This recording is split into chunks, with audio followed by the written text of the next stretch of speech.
YB, saya ambil akaun ke-6, TikTok kena tutup lagi, kena sekat lagi. Macam mana YB?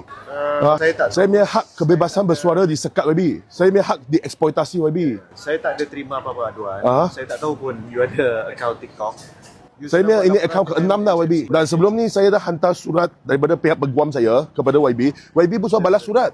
YB mengaku Kementerian YB, agensi YB yang sekat akaun saya. MCMC, bukan saya. Peguam tu wakil pihak YB. MCMC dia Ada surat hitam putih jelas dia mengaku. Albert.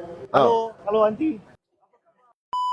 Apa punca kuasa YB untuk sekat akaun saya? YB jawab aja.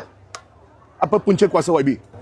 Mr. Albert, Sebab YB sekat akaun saya tanpa sembarang amaran. bukan saya yang sekat. Bukan dalam surat daripada pihak peguam Kementerian YB mengaku kata sekat. Sekarang bukan pula. Sekarang bukan pula. Macam mana sekarang bukan pula, tapi dalam surat hitam putih tu YB mengaku YB yang sekat. Saya tanya aja, apa punca kuasa YB untuk sekat akaun tu? Boleh bagi dia tengah ada program jap. Saya ingin tanya. Kejap lagi boleh. Di bawah akta apa atau punca kuasa apa YB boleh sekat sampai akaun TikTok tu? Kita tengah ada program Albert. Oh, tak boleh jawab lah, tak boleh jawab.